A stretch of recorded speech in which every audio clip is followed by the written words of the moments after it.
இந்த நாளுக்குரிய வசனம் யோபு 9:10. ஆராய்ந்து முடியாத பெரிய காரியங்களையும் எண்ணி முடியாத அதிசயங்களையும் அவர் செய்கிறார். ஆராய்ந்து முடியாத பெரிய காரியங்களையும் எண்ணி முடியாத அதிசயங்களையும் அவர் செய்கிறார். நமக்கு தெரியும், இதே வார்த்தையை அவருடைய யோபுடைய ஃப்ரெண்டு நண்பர் எலிப்பாசும் 5ஆம் அதிகாரம் 9ஆம் வசனத்துல யோபுட்ட சொல்லியிருப்பாரு.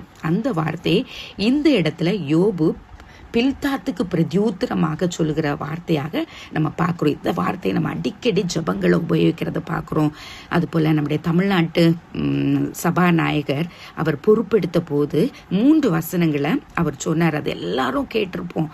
அதில் ஒரு வார்த்தை தான் அந்த வசனம். ஆராய்ந்து முடியாத பெரிய காரியங்களையும் எண்ணி முடியாத அதிசயங்களையும் செய்தார் அப்படின்னு சொல்லிட்டு நம்ம பார்க்குறோம். நம்முடைய வாழ்க்கையிலும் அப்படி எத்தனை காரியங்களை செய்து கொண்டே இருக்கிறத நம்ம பார்க்குறோம். தேவன் மகத்துவத்தை செய்கிற தகப்பன் மனித சின்ன மூளையில புரிந்து கொள்ள முடியாத காரியங்களை இயற்கையில, நம்முடைய வரலாற்றில், நம்முடைய வாழ்க்கையில செய்கிற நல்ல தகப்பனாக இருக்கிறார். அவருடைய நியாய தீர்ப்புகள் ஆராயப்பட முடியாதது அப்படின்னு இருக்குது. நம்முடைய நினைவுகளை காட்டிலும் அவருடைய நினைவுகளும் அவருடைய வழிகளும் ஆராய்ந்து முடியாததாக இருக்கிறது. அவருடைய மகத்துவத்தை ஆராய்ந்து முடியாதுன்னு சொல்லி பார்க்கிறோம். இந்த நாளுடைய பகுதியில கூட அவர் பல காரியங்களை இயற்கையோடு ஒப்பிட்டு அவர் சொல்லியிருப்பாரு. சூரியனுக்கு கட்டளையிட அது உதிக்காதிருக்கும், நட்சத்திரங்களை மறைத்து போடுகிறார். அவர் ஒருவரே வானங்களை விரித்து சமுத்திர அலைகளின் மேல் நடக்கிறவர். அவர் துருவ சக்கர நட்சத்திரங்களை, மிருக சிரீஷத்தையும் அருமீனையும் தட்சண மண்டலங்களையும் உண்டாக்கினவர் அப்படின்னு சொல்லிட்டு தான் ஆராய்ந்து முடியாத பெரிய காரியங்களையும் எண்ண முடியாத அதிசயங்களையும் அவர் செய்கிறான்னு சொல்லிட்டு சொல்லப்பட்டிருக்கிறத நம்ம பார்க்கிறோம். அவரால் முடியாத காரியம் ஒன்றுமில்லை. அவரை நம்ம முழுமையாக புரிந்து கொள்ளவே முடியாது. ஆனால் அவரை முழுமையாக 100% நம்பலாம். காரணம், அவர் நம் வாழ்வில் நன்மையான காரியங்களை செய்கிற தகப்பன். அவர் நல்லவராகவே இருக்கிற தகப்பன். நம்ம நினைவாக இருக்கிற தகப்பன். நாம் எண்ணுவதற்கும் நான் நினைப்பதற்கும் மேலான காரியங்களை செய்கிற தகப்பன். கிரகிக்க கூடாத காரியம் நம்ம நினைத்து பார்ப்போம். இந்நாள் வரை கர்த்தருடைய வாழ்க்கையில செய்திருக்கிற நன்மைகள் ஏராளம். உலக அளவில் பார்க்கும்போதும் விஞ்ஞானிகள் பல காரியங்களை இந்த உலகத்துல கண்டுபிடிக்கிறதுக்கு முயற்சிக்கிறாங்க. இயற்கை குறித்து ஆராய்ந்து கற்றுக்கொள்ள முயற்சிக்கிறாங்க. ஆனா அவங்க ஒரு சின்ன அளவு கூட, ஒரு சின்ன பெர்சன்டேஜ் கூட அது அவங்களால அறிந்து உணர்ந்து முடியவில்லை. அவ்வளோ வல்ல பெரும் காரியங்களை செய்திருக்கிற தகப்பன். இயற்கைக்கு அப்பாற்பட்ட அற்புதங்களை செய்கிற தகப்பன் நம்முடைய தேவனாக இருக்கிறார். அவருடைய படைப்பு மகத்துவமானது. வானங்களை, பூமிகளை, அதனுடைய ஒவ்வொரு நிறைவுகளை, ஒவ்வொரு காரியங்களை படைத்து ஆளுகை செய்து கொண்டிருக்கிற தகப்பன். எரிகோ மதில்கள் விழுந்ததை பார்க்கிறோம். தானியேலை சிங்கக்கபியில காப்பாற்றினது. இன்னும் சாத்ராக், மேஷாக், ஆபேத்நேகோவை அந்த அக்கினி சூளையிலிருந்து காப்பாற்றின காரியங்கள். இயேசு கிறிஸ்துவனுடைய சிலுவை மரணமே அது ஒரு பெரிய ஒரு அற்புதமாக காணப்படுகிறது. எண்ணி முடியாத அதிசயங்களை தினந்தோறும் நம்முடைய வாழ்க்கையில செய்து நம்மை நடத்தி கொண்டிருக்கிறார். அற்புதமாக, அதிசயமாக நம்மை பாதுகாத்து கொண்டிருக்கிறார், போஷித்து கொண்டிருக்கிறார், நம்மை கிருபையாக வழி நடத்தி கொண்டிருக்கிறார். அந்த கிறிஸ்து நாதருடைய அன்பு எத்தனை பெரிதாக இருக்கிறது.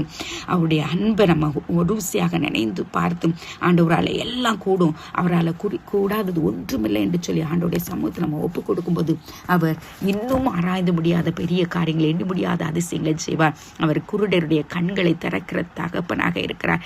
செவிடருடைய காதுகளை கேட்க வைக்கிற தகப்பனாக இருக்கிறார். ஊமையர்களை பேச வைக்கிற தகப்பன். மடித்தோர்களை உயிர்த்தெழ செய்கிற தகப்பன். இன்னும் அவருடைய வல்லமை குண்டி போகல.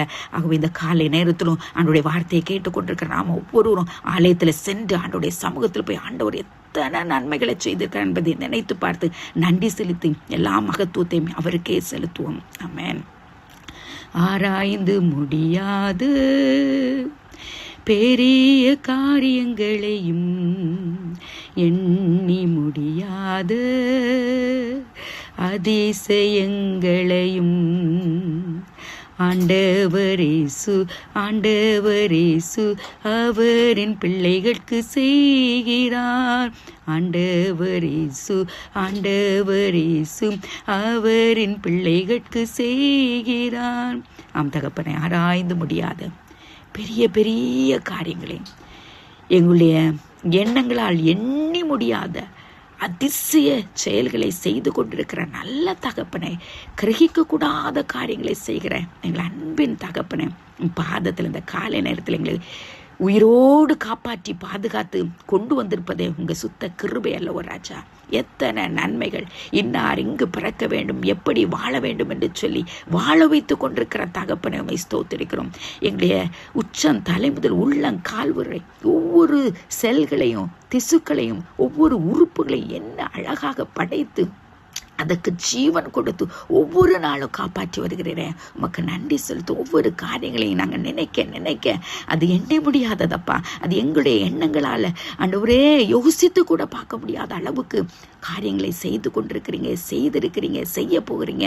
உமக்கு ஸ்தோத்திராகவே. சோர்ந்து போகாதபடிக்கு கர்த்தர் பார்த்து கொள்வார். எல்லாவரால் செய்யக்கூடும் என்று சொல்லி தைரியமாக நாங்கள் முன்னேறி செல்ல எங்களுக்கு உதவிச்சீங்க. அப்போ அவருடைய கரத்தில் ஒப்பு கொடுக்குறோம். இந்த நாள் சமாதானத்தின் நாளாக, சந்தோஷத்தின் நாளாக, மனமகிழ்ச்சி நாளாக காணப்பட உதவிச்சிங்க. அற்புதங்களை செய்கிற நாள்களாக ஆண்டவரே, அதிசயங்களை நாங்கள் ஆண்டவரே கண்டு மகிழ்கிற ஒரு நாளாக காணப்பட உதவிச்சிங்க. அப்போ அவருடைய கரத்தில் ஒப்பு கொடுத்து விட்டோம். நாங்கள் கடந்து செல்கிறோம். உடைய கிருபை எங்களை தாங்கட்டும், வழிநடத்தும். ஆலயத்தில் சென்றுமை துதிக்க, ஸ்தோத்தரிக்க, உண்மையோடுமே ஆராதிக்க எங்களுக்கு கிருபை தந்திருக்கீங்க. எங்கள் பிள்ளைகளுக்கு கிருபை தாங்க, கணவன்மாருக்கு அந்த கிருபை தாங்க, பெற்றோருக்கு அந்த கிருபை தாங்க, உற்றார் உறவினர் நண்பர்களுக்கு அந்த கிருபைகளை தாங்க.